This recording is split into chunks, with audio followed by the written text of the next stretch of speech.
미국 경제 어제와 오늘, 내일까지 만나보는 한밤의 미주라 4부로 돌아왔습니다. 현재 시간 새벽 1시 30초 지나고 있습니다. 자, 오늘은 10월 11일 금요일이고요. 이제 불금을 맞이하는 그런 아침이 밝게 되겠습니다. 자, 조금 전에 들어온 소식으로는 우리나라 축구대표팀이 2대0으로 승리를 거뒀다는 소식이 또 전해졌습니다. 자, 그런 만큼 이제 미국 증시도 승리하는 오후장이 좀 됐으면 하는 바람인데, 현재 미국에서는 뉴욕 시간으로는 이제 낮 시간에, 점심시간에 들어갔기 때문에 좀 어떤 변화가 있을지 좀 기대가 되는 측면인데요. 저희가 이제 3부에서 4부로 넘어가는 과정에서 지금 나스닥 종합지수가 양전하는 모습을 보여주었습니다. 현재 나스닥 종합지수 0.14% 오르면서 18,317포인트에서 움직이고 있습니다. 자, 이게 한 3시간 만에 이렇게 초록색을 보여주니까 굉장히 마음이 뿌듯해지는군요. 자, 하지만 S&P 500 지수 어제는 사상 최고치를 기록했던 순간이 있었지만 오늘은 0.03% 굉장히 약보합세에서 움직이고 있습니다만 아직 초록불까지 켜지지는 못했기 때문에 조금 더 기다려보는 측면이 있어야 될 것 같습니다. 자, 다우존스 산업평균 지수 0.17% 빠진 채 움직이고 있습니다. 지금 나스닥 지수는 18,000선에서 플러스로 전환이 됐기 때문에 나머지 투심이 좀 어떨지 좀 궁금해지는 그런 측면이 있기 때문에 바로 한번 섹터별로 확인차 넘어가 보도록 하겠습니다. 자, CME 페드워치 한번 보죠. 지금 죄송합니다. 히트맵을 한번 보겠습니다. 자, 엔비디아 1.68% 지금 오르는 모습입니다. 계속해서 상승폭을 조금 키워주는 모습이고요. 구글이 0.67%, 아마존이 0.93%입니다. 아마존 같은 경우에는 자, 어제로 끝난 아마존의 행사가 한 가지가 있습니다. 저희가 일부에서 소개해드렸던 AMD와 엔비디아 그리고 테슬라의 행사에 가려서 잘 모르시는 행사가 있을 수 있을 것 같은데 아마 미국 소비자분들은 아실 것 같아요. 아마존의 프라임데이가 어제로 종료가 됐다고 합니다. 그래서 프라임데이 얼마나 좀 좋은 결과 있었을지 좀 궁금했었는데요. 조금 전에 아마존에서 결과에 대해서 발표를 한 내용이 있어서 제가 화면으로는 지금 준비가 되어 있지 않아서 이 화면 0.9% 오른 모습 보여드리면서 좀 한번 읽어드리도록 하겠습니다. 자, 작년보다 더욱더 많은 프라임 회원이 쇼핑을 했고요. 행사 기간 동안 이전 10월 쇼핑 이벤트, 그러니까 지난해에 사이버 먼데이와 블랙 프라이데이 기간보다 더 많은 품목이 판매됐다 이렇게 밝히고 있습니다. 그러면서 프라임 빅딜 데이를 앞뒀던 지난 3주 동안, 그러니까 9월 중순부터 지난 3주 동안의 이 아마존 프라임에 대한 가입자 수가 굉장히 많이 늘어났다. 기록적인 판매량을 기록했다. 이렇게 발표를 하고 있어서 아마도 아마존의 이 정확한 수치에 대해서는 실적 발표에서 공개가 되지 않을까 이렇게 생각이 되고요. 총 3억 개의 상품이 역대 최대 수준으로 판매가 됐기 때문에 성공적이었다. 이렇게 발표를 하는 CEO의 코멘트가 있었습니다. CEO인 더그 해링턴이 조금 전에 공식 발표를 통해서 이번에 8일에서 9일 양일간 열렸던 아마존 프라임데이가 매우 성공적이었다. 이런 발표를 내놓으면서 현재 아마존이 0.9% 정도 상승하는 모습을 확인하실 수가 있습니다. 자, 지금 넷플릭스가 0.56%, 하반기와 내년 실적에 대한 매출 전망들이 각 IB들에서 계속 상향 조치되고 있기 때문에 그 평가가 이대로 주가 상향에 좀 반영이 되고 있는 그런 모습을 보실 수가 있고요. 자, 마이크론 테크놀로지가 계속해서 4% 이상 오르고 있는데 마이크론이 어떤 일이 있는지 한번 확인을 해봐야 될 것 같아요. 잠시만요. 마이크론에게는 어떤 일이 있었을까요? 자, 오늘 마이크론 관련해서는 특별하게 나온 뉴스는 현재까지 저한테는 보이지는 않고 있어서 어떤 이야기가 좀 흘러나오는지 포착이 되거든 공유해드리도록 하겠습니다. 자, 에너지와 정유주 엑슨모빌과 쉐브론, 엑슨모빌 1.2% 상승하고 있는 모습이고요. 쉐브론 0.76%, 0.8%가량 상승하는 모습을 보여주고 있습니다. 국제 유가가 지금 얼마나 움직이고 있는지도 확인해 봄직한 그런 지표가 될 텐데요. 서부 텍사스산 원유, 자 11월 인도분입니다. 올해 11월 인도분 서부 텍사스산 원유 배럴당 75달러 선을 돌파를 방금 했습니다. 2.9% 오르는 모습이고요. 자 그렇다면 국제 정세에 뭔가 지금 변화가 있기 때문에 그런 것인지 혹은 다른 요인이 있는 것인지 한번 확인을 해볼 필요가 있겠죠? 네, 한번 바로 해외 언론을 통해서 현재 어떤 이슈들이 좀 전해지고 있는지 확인을 해보도록 하겠습니다. 일단은 현재 블룸버그 TV에서는 허리케인 밀턴과 관련된 브리핑이 계속해서 나오고 있어서 허리케인 밀턴과 관련된 이야기 플로리다만을 조금 전에 밀턴이 통과를 해서 지나갔다는 소식이 조금 전에 전해지고 있습니다. 생각보다는 피해자가 그렇게 많지는 않다라고 하는 헤드라인을 통해서 블룸버그 TV에서 전해지고 있는 소식이 있는데요. 조금 뒤에 허리케인 소식은 함께 알아보도록 하겠습니다. 굉장히 걱정 많이 했었잖아요. 네. 그래서 허리케인 헬렌에 이어서 정말 2주 만에 찾아온 허리케인 카테고리 5짜리 밀턴은 이렇게 플로리다를 통과했다. 이 소식까지 전해드리고 다른 언론사 페이지로 한번 넘어가 볼게요.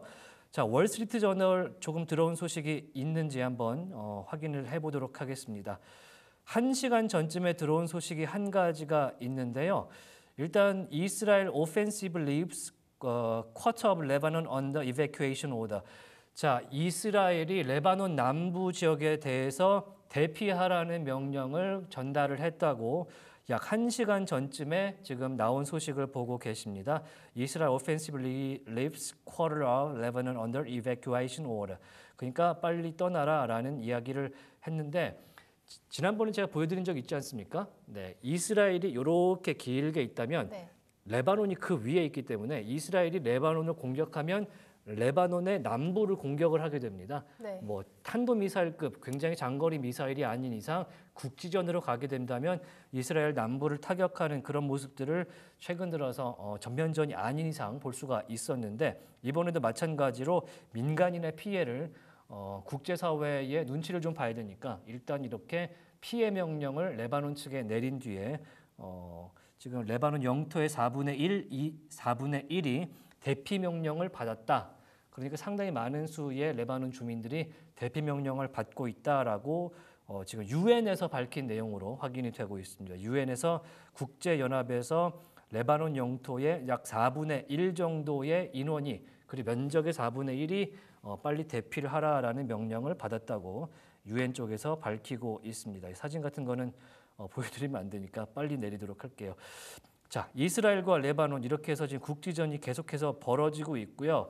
반대편에는 또 이란이 있기 때문에 어떻게 이란의 공격에 대해서 보복이 작전이 시작될지 그것도 지금 저희가 촉각을 좀 곤두세우는 그런 측면이 있어서 한번 보여드렸습니다. 자, 계속해서 나오는 뉴스로는 업데이트된 뉴스가 이스라엘 관련해서는 지금 15시간 전에 나온 소식이 있고요. 없기 때문에 그럼 이번엔 블룸버그로 한번 가볼게요. 네, 블룸버그에서는 지금 보시면 허리케인 밀턴 관련된 이야기가 나왔죠. 지금 rains from Hurricane Milton smashed record in Tampa Bay. 템파의 역대급 강우량을 허리케인 밀턴이 내리고 지나갔다라고 이야기를 하고 있고요. 방금 전 6분 전이죠. 밀턴 Lake the Eastern Coast 빠져나갔다. 시속 129km까지 내려갔군요. 애초에 미국의 플로리다만에 진입할 때 250km가 넘는다. 시속 250km가 넘는다 해서 굉장히 걱정을 많이 했었는데 조금 전 발표 내용도 보니까 카테고리도 많이 내려갔고요. 현재 많이 약화된 모습. 뭐 이야기 나온 김에 한번 보여드릴까요? 자, 지금 보시면은 여기가 지금 플로리다만입니다. 지금 미국 대기해양청의 인공위성 사진을 함께 보고 계신데요. 지금 태풍의 눈이 많이 흩어졌죠. 굉장히 선명한 그 영화 요새 허리케인 관련된 영화도 하나 트위스터라고 있었는데 거기 보시면 굉장히 선명한 눈이 지금 위성 사진에서는 보이지 않고 있습니다. 그래서 공식적으로는 이 플로리다만을 밀턴이 통과를 한 모습도 확인하실 수가 있습니다. 지금 보시면은 다른 국제사회 뉴스, 전쟁 관련된 뉴스가 지금 바뀐 게 있는지 한번 보도록 하겠습니다. 네. 자, 이스라엘이 바이든이 자제를 요구하자 이란에 치명적인 공격을 할 것이라고 맹세를 했다라는 지금 뉴스가 나와 있는데요. 이것은 사실 지금 방금 나온 뉴스는 아니고요. 우리 시간으로 오후 5시쯤 나온 뉴스고 조금 전에 12시, 11시 반쯤에 업데이트가 한 차례 됐군요. 그래서 아마 구체적인 내용은 좀 변화가 있을 걸로 보이기 때문에 조금 함께 보도록 하겠습니다. 국제 유가가 계속해서 3% 이상 뛰는군요. 3% 이상 뛰기 때문에 지금 업데이트가 좀 필요한 부분이 있어서 한번 블룸버그를 통해서 한번 같이 보도록 하겠습니다. 자, 일단 deadly strike을 vow했다. 완전히 이란에 대해서 끔찍한 공격을 할 것이라고 맹세했다. 하지만 바이든은 말렸다. 이런 얘기가 나오고 있는데 그게 어제 바이든과 네타냐후 총리가 전화 통화를 했다는 보도가 나왔었기 때문에 네. 그런 이야기가 지금 언론사들을 통해서 흘러나오고 있는 걸로 보입니다. 자, 조 바이든 대통령이 네타냐후 총리와의 첫 통화에서 8월 이후에 첫 통화라 그럽니다. 자, 이스라엘 총리에게 영향력을 행사할 수 있는 그의 능력을 제한할 수 있는데 초점을 맞췄다. 지금 AI 번역이 약간 오류가 있는데요. 이스라엘 총리가 약간 급진적으로 나가려고 하니까 바이든 대통령이 네타냐후 총리한테 약간 그러면 안 된다는 식으로 말을 했다는 통화가 주된 내용이다. 이렇게 해서 전해지고 있습니다. 어떤 내용이냐면 일단은 이스라엘에게 이란의 핵시설을 공격하지 말라고 경고를 한 내용에 대해서 전해지고 있고요. 앞으로 테헤란이 이란 측에서 이것에 대해서 굉장히 크게 반발할 것이다라는 내용을 전해주고 있습니다. 자, 전해지는 내용 어제의 폰콜 전화통화 내용에 대해서는 또 미사일 공격을 어떻게 할 것이냐. 결국에는 미사일 공격 쪽으로 방향이 틀어진다는 내용이 지금 전화통화에서 전해졌다. 이렇게 이야기를 하고 있는데 조금 더 구체적인 내용은 나오진 않고 있습니다. 자, 지금 보시면은 Final decision on timing of the strike will be made by Netanyahu and his defense minister Yoav Gallant public broadcaster Khan이 say 했다. 그러니까 이제 공식 대변인인 칸이 얘기하기를 지금 국방부 장관인 요아브 갈란트와 그 다음에 네타냐후 총리가 일단은 파이널 디시전을 개별적으로 내릴 것이다 라는 내용까지는 나오고 있어서 현재 네타냐후 총리와 바이든 대통령이 어떤 이야기를 주고받았고 어떻게 바이든 대통령이 네타냐후 총리의 급진적인 선택을 제안했는지는 아직까지는 구체적인 내용으로는 전해지지는 않고 있습니다. 나머지는 지금 기사와 기자의 이름을 통해서 말을 통해서 전해지는 소식들입니다. 자, 여기 어제 나온 갈란트 국방장관의 멘트가 한마디 있는데요. 자, 이란에 대한 우리의 공격은 치명적이고 정확하며 굉장히 놀라운 것을 보게 될 것이다 라는 식으로 이야기를 지금 이스라엘 국방장관이 우리는 지금 목요일이죠? 네. 네, 아마 현지 시간 수요일 어제 오후에 이야기를 한 걸로 확인이 되고 있습니다. Will be deadly and precise above all surprising. 그 무엇보다 놀라울 것이다. 굉장히 큰 아마도 단독 결정에 따른 타격을 좀 할 생각을 국방장관과 네타냐후 총리가 하고 있는 걸로 현재 블룸버그의 뉘앙스상으로는 그렇게 확인이 되고 있어서 조금 더 저희 방송 시간 내에 업데이트된 내용이 있다면 좀 전해드리도록 하겠습니다. 자, 그럼 블룸버그는 여기까지 좀 보도록 하고요. 기업 소식으로 한번 넘어가 보시죠. 자, 기업 소식 이번에는 어떤 내용을 좀 전해드릴까요? 아까 전에 저희가 테슬라 오늘 한국 시간으로 오전 11시에 열리는 테슬라의 로보택시 뭐 위장막을 쳐진 노란색의 이제 가짜 승용차까지 한번 보여드렸었는데 엔비디아 관련된 내용을 좀 공유해드리면 좋지 않을까 싶은데요. 잠시만요. 엔비디아 관련된 이야기. 자, 여기 오늘 모건 스탠리에서 엔비디아의 목표가를 $150 그리고 비중 확대, 오버웨이트를 다시 한번 재확인했다. 이런 리포트를 낸 바가 있어서 제가 정리를 해봤습니다. 조금 전에 CNBC 기사도 모건 스탠리 발로 하나 난 게 있는데 요거 한번 보시고 같이 보시면 이야기가 될 것 같은데요. 일단 모건 스탠리의 리포트의 내용은요. 이 블랙웰의 매출이 단기적으로는 매우 강력할 걸로 보인다라는 설명을 좀 하고 있고요. 특히 향후 전망이 매우 견조하고 가시적이다. 그러니까 로버스트하고 비저빌리티가 있는 굉장히 볼 수 있는 수준의 굉장히 밝은 전망을 모건 스탠리에서는 엔비디아에게 확인을 했다 그래요. 이거는 어떤 걸 뜻하느냐? 앞서서 엔비디아가 실적 발표를 할 때 올해 가이던스를 내놓지 않습니까? 그때 내놨던 로드맵에서 더 이상 변화가 없고 잘 나가고 있다라는 이야기를 모건 스탠리에서 전해주고 있습니다.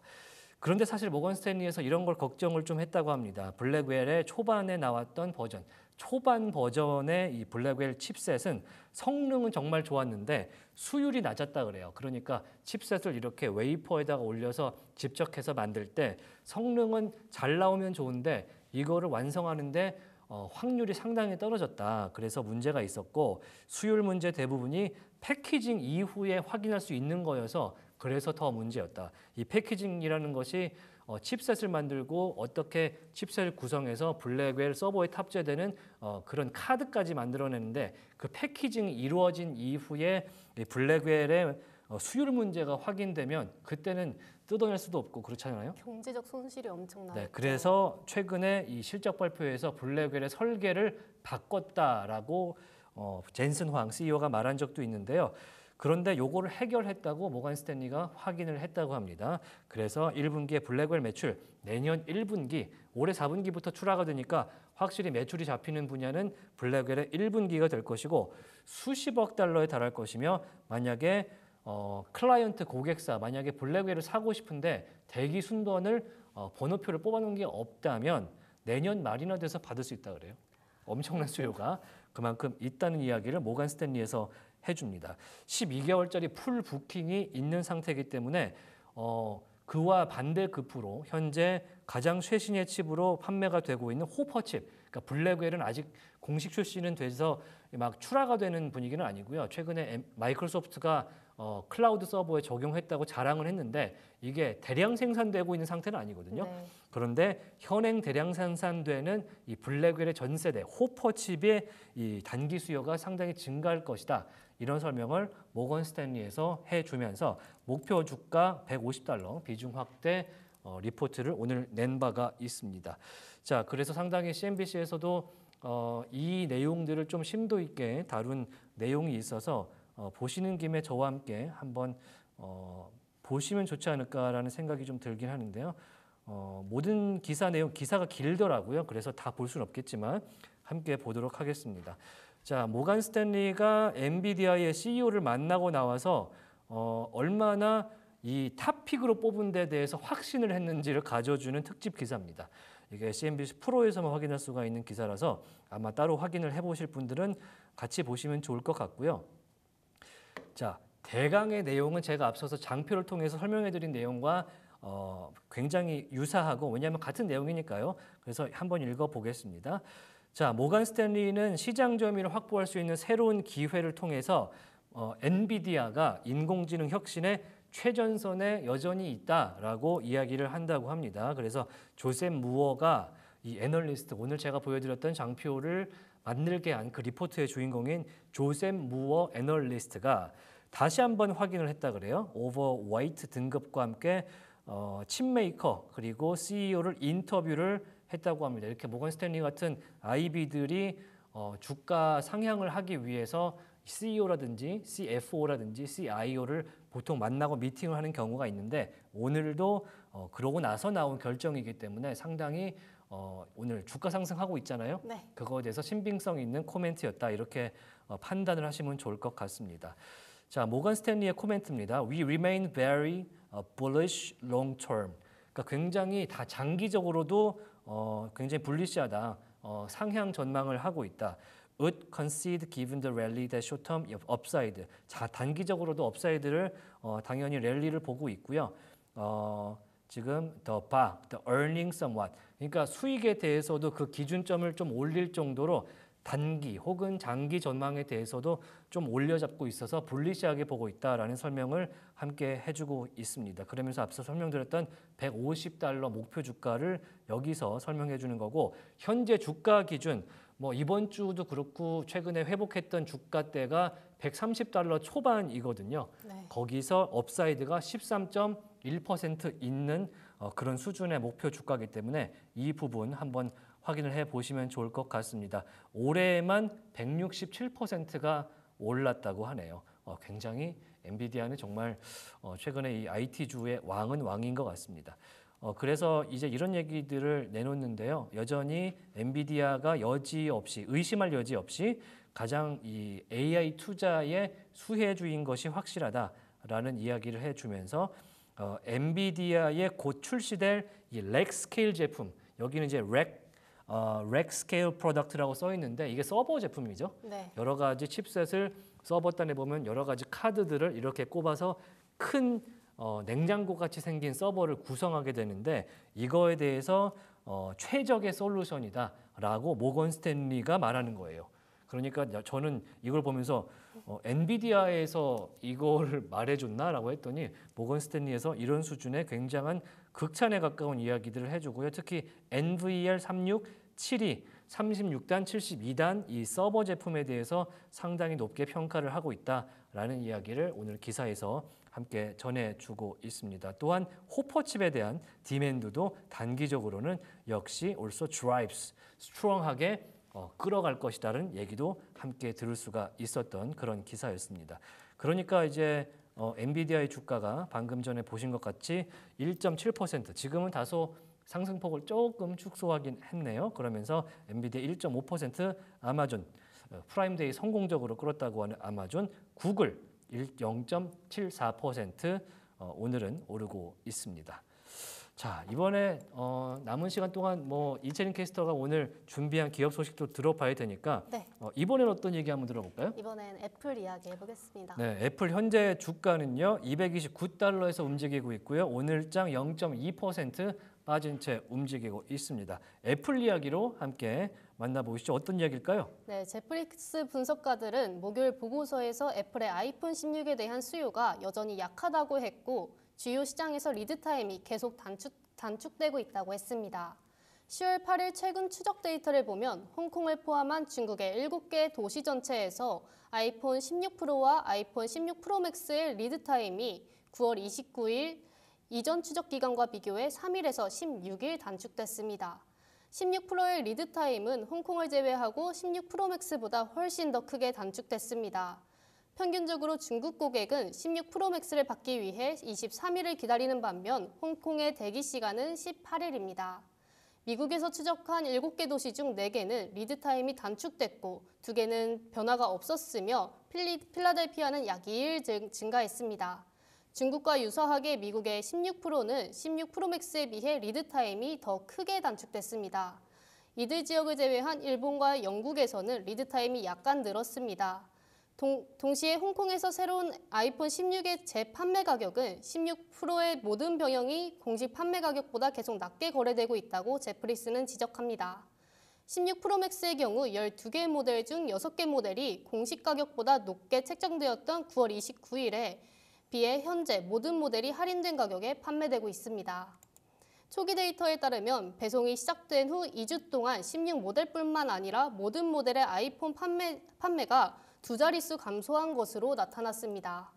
분석가들은 예상보다 상황이 더 좋지 않긴 하지만 결론을 내리기 전에 더 오랜 기간 관찰해 볼 필요가 있다고 합니다.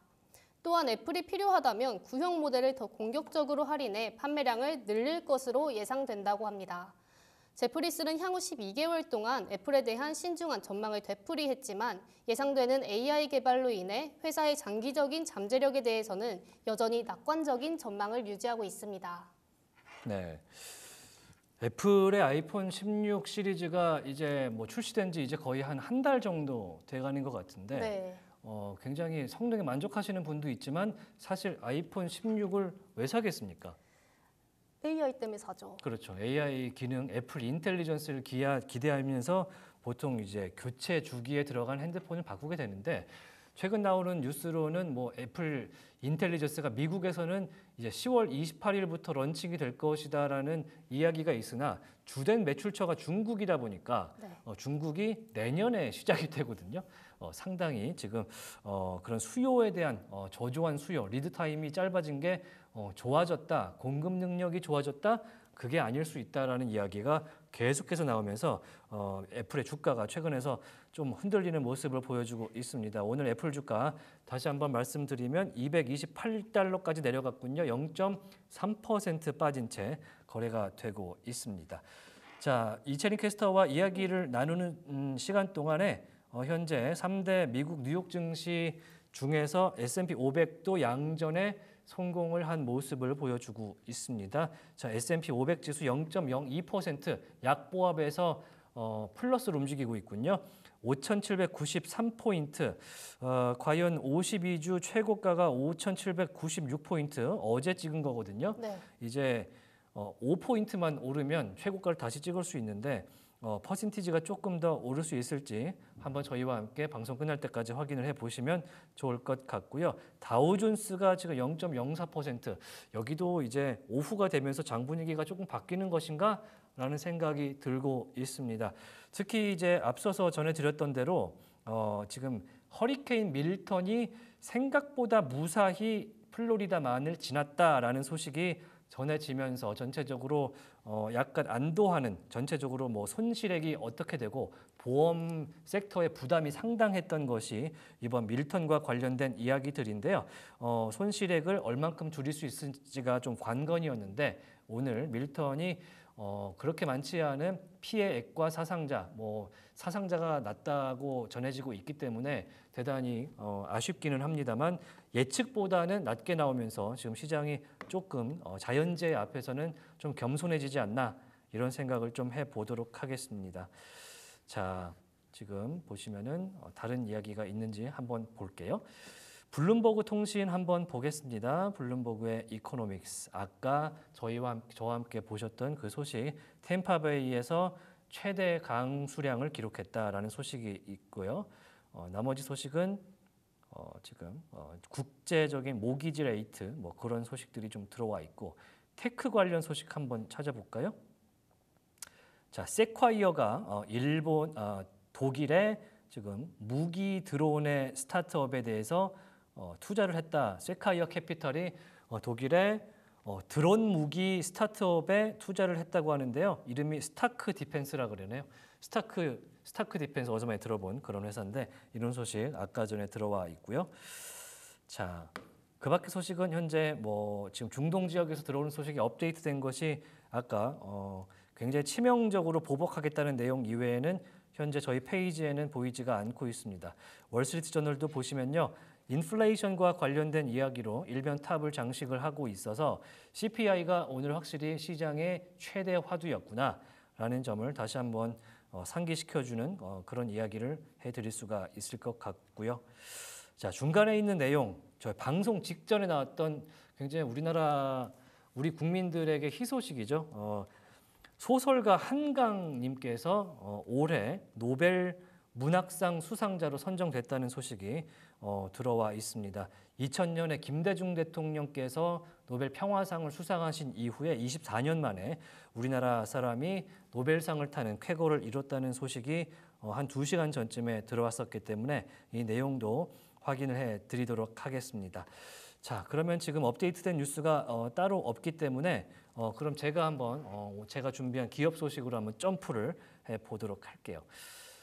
자, 어떤 이야기를 좀 해드리면 좋을까라고 고민을 해봤는데요.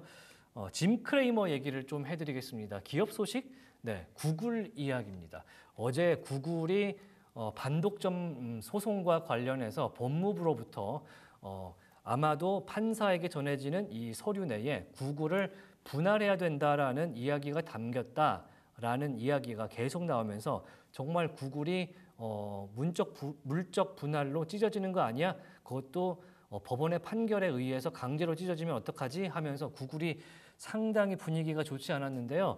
조금 전에 구글이 조금 뛰어오르는 모습을 보였던 것처럼 오늘 전체적으로 시장에서는 에이 그럴 리는 없어 라는 평가로 다소 돌아선 모습을 조금 보여주는데 거기에 일조한 사람이 바로 오늘 이 화면에 보여드리는 짐 크레이머 앵커입니다. CNBC의 매드먼이라는 프로그램을 20년째 진행하고 있는 굉장히 내셔널 스타라 그러죠. 전미 굉장히 북미 지역에서 아주 유명한 그런 앵커이자 전직 헤지펀드 애널리스트인데요.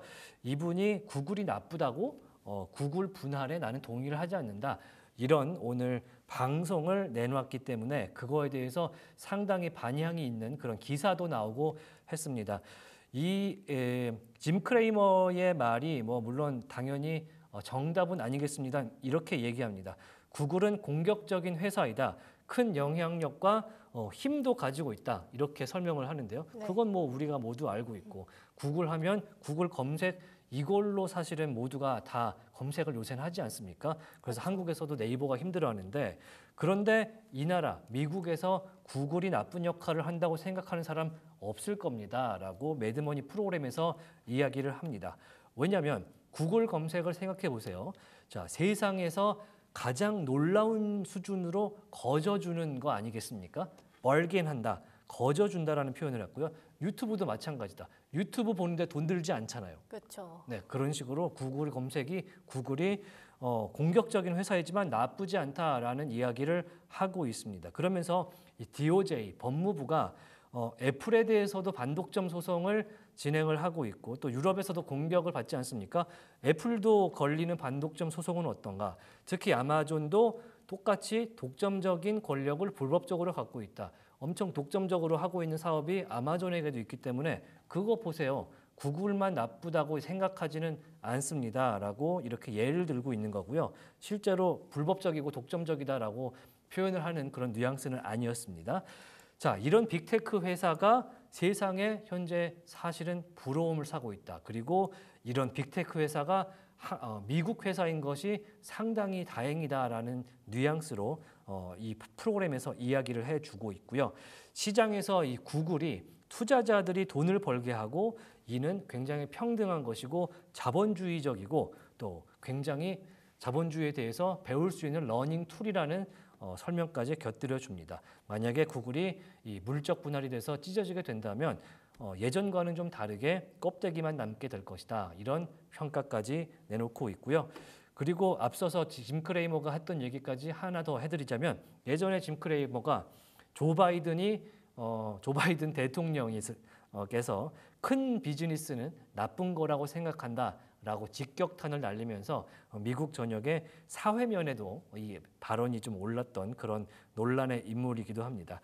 자, 짐반꿀이라는 그런 놀림도 좀 갖고 있고 밈화되는 경향이 최근에는 좀 있습니다. 작년에는 이 짐 크레이머가 자신의 이름을 딴 ETF를 출시했는데 수익을 많이 못 보면서 바로 망했다 그래요.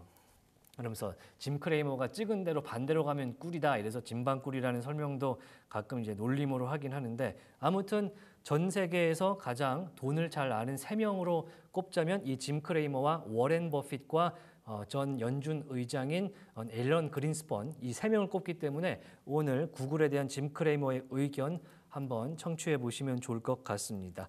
자, 지금 구글의 주가 한번 확인해 보면요. 구글의 주가 지금 현재 0.57% 상승한 163달러 수준에서 거래가 되고 있습니다. 어찌됐든 구글이 네. 최근에 부침이 좀 있었긴 하지만 여러모로 우리가 할 수 있는 많은 것들을 제공해 준다는 점은 분명하기 때문에 물론 반독점 문제가 되는 것도 있어요. 그래서 이 투자 판단에 의해서 이렇게 법적인 리스크가 있는 상황에서는 굉장히 많은 데이터들을 꼼꼼하게 살펴보셔라. 이런 얘기도 함께 곁들여 드리기도 하겠습니다. 구글과 관련해서는 어제도 전해드렸지만 검색이 문제가 아니고 지금 스토어도 문제라고 하니까 네. 그것도 좀 같이 보셔야 되는 측면이 있을 것 같다라는 말씀을 좀 드리겠습니다. 자, 많은 분들께서 오늘 굉장히 궁금해하시는 종목 중에 하나가 사실은 퍼스트 솔라가 있습니다. 저희가 퍼스트 솔라를 말씀을 드릴까 말까 하다가 드려야겠다. 이제는 드려야겠다라고 하는데 퍼스트 솔라의 오늘 주가가 현재 기준으로 잠깐 보시면요. 7.7% 빠진 채 거래가 되고 있습니다. 오늘 굉장히 퍼스트 솔라 관련된 이야기가 흘러나오면서 현재 오늘 주가만 8%가량 빠지는 모습을 확인하실 수가 있는데요. 퍼스트 솔라, 이름에서 솔라라는 단어를 보실 수가 있잖아요. 네. 뭐 하는 회사인 것 같습니까? 태양광 회사인 것 같습니다. 태양광 회사 정답입니다.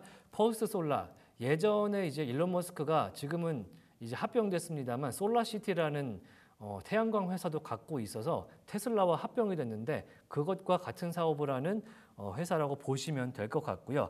무슨 이야기가 나왔길래 퍼스트 솔라가 오늘 이렇게 미끄러지고 있느냐?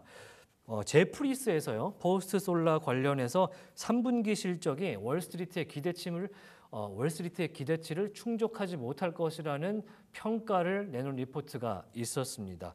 그래서 투자자들은 퍼스트 솔라의 3분기 실적이 강력하지 못할 것임을 인식할 필요가 있다라는 이야기를 오늘 리포트를 통해서 좀 전한 바가 있고요.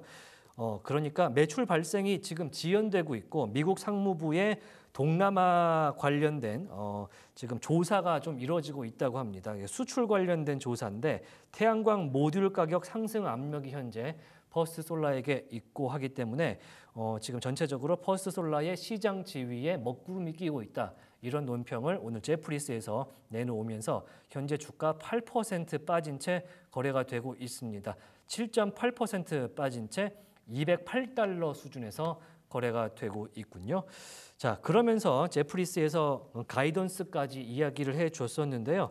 퍼스트 솔라의 올해 전체 이 태양광 모듈 판매량이 가이던스보다 낮게 나타날 것이다. 그리고 내년 전망치도 컨센서스보다 8% 낮게 나타날 것이다. 이렇게 좀 비관적인 오늘 전망을 내놔주면서 현재 오늘 오전장까지만 해도 퍼스트 솔라 8%가량 빠지는 모습을 좀 보여주고 있습니다.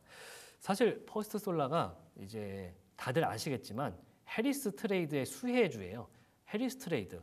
해리스 부통령이 11월 대선에서 승리한다는데 배팅을 걸고 거기에 수혜주로 꼽히고 있는 지금 종목이 퍼스트 솔라이기 때문에 해리스 대통령과 해리스 부통령과 트럼프 전 대통령의 지금 지지율이 어떻게 움직이고 있는지도 상당히 유심히 좀 바라봐야 되는 그런 측면이 있는데 일단은 해리스와 바이든 현 대통령의 정책이 일관성을 갖고 간다면 태양광은 상당히 수혜 업종이 분명할 것이고 그런 측면에서 퍼스트 솔라 잠깐 볼까요? 제가 지금 한번 켜보겠습니다.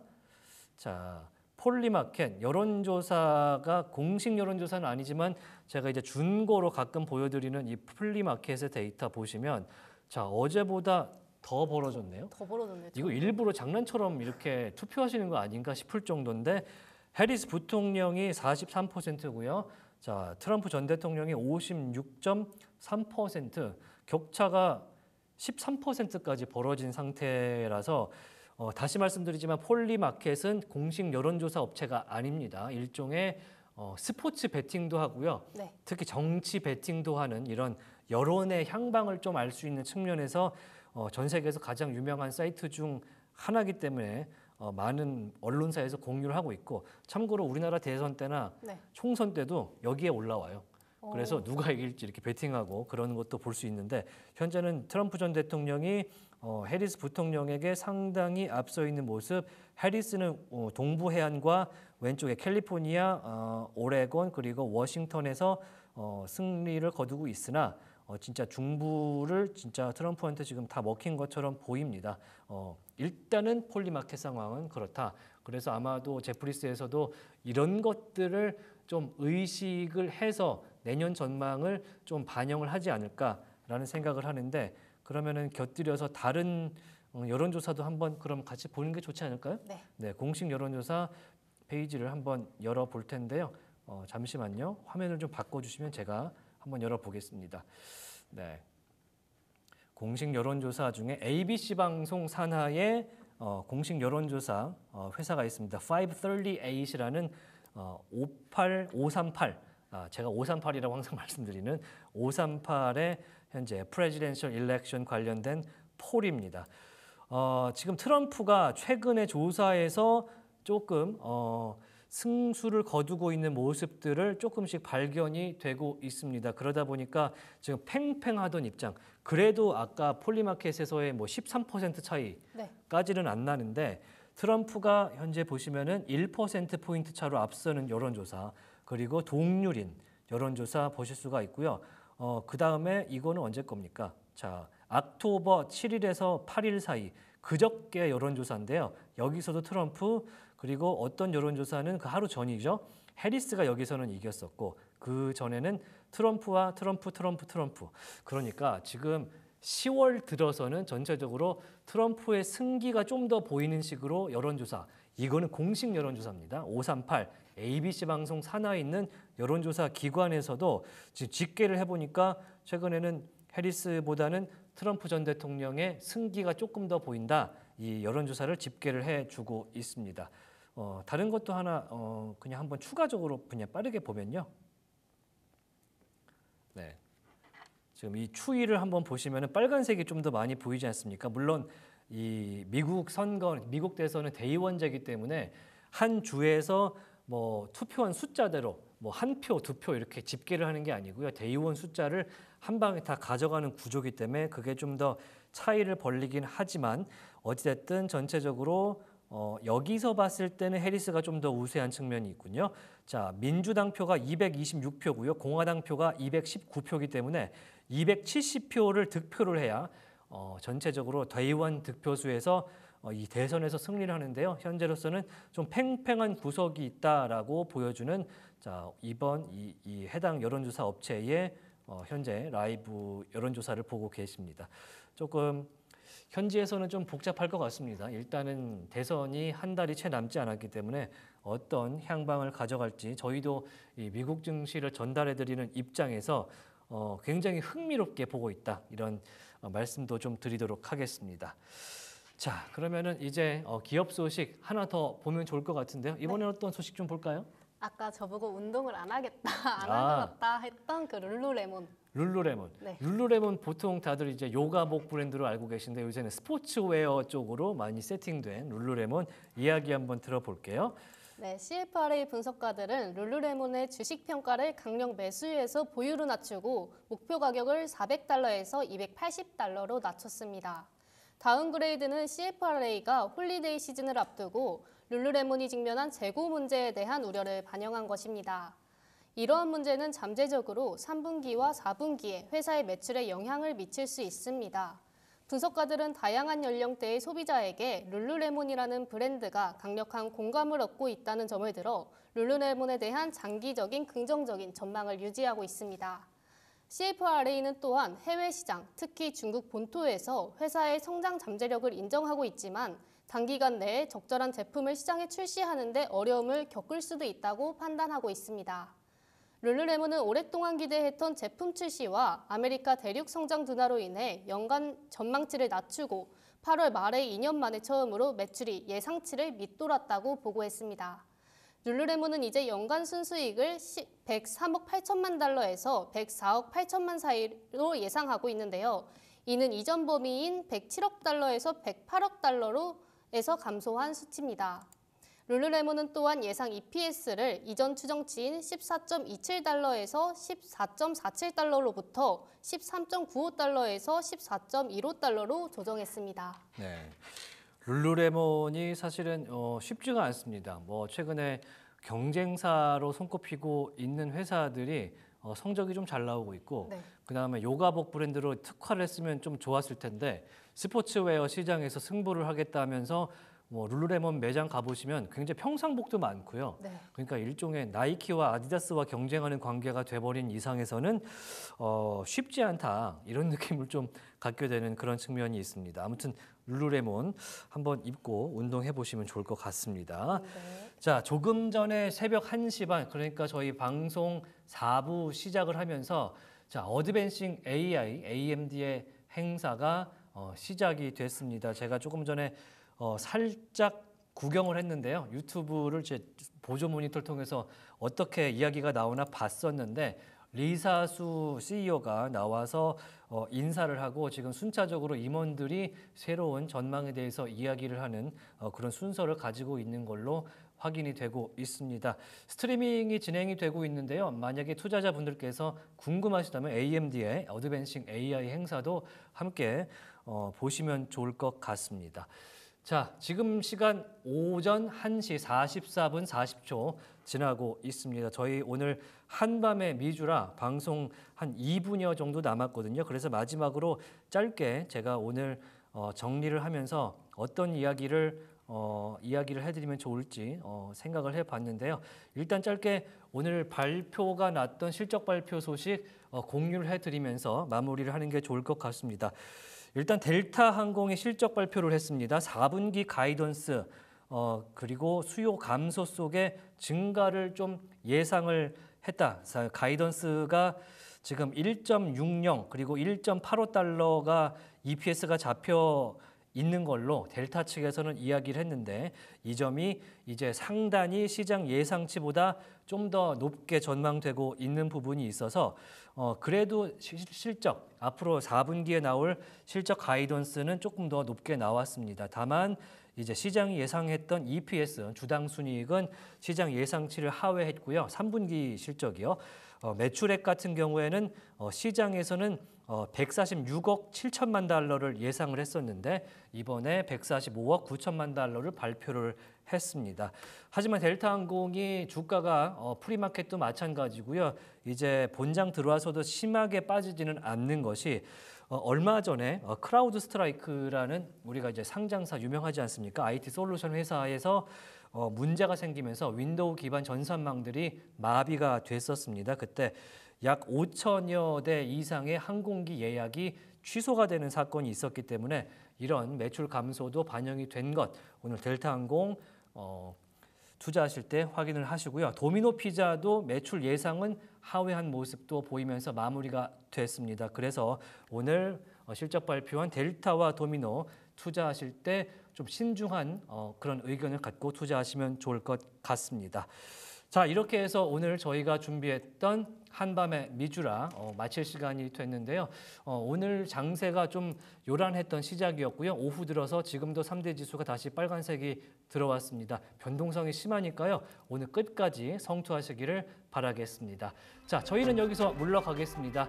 내일 오후 10시, 밤 10시에 다시 뵙겠습니다. 고맙습니다. 안녕!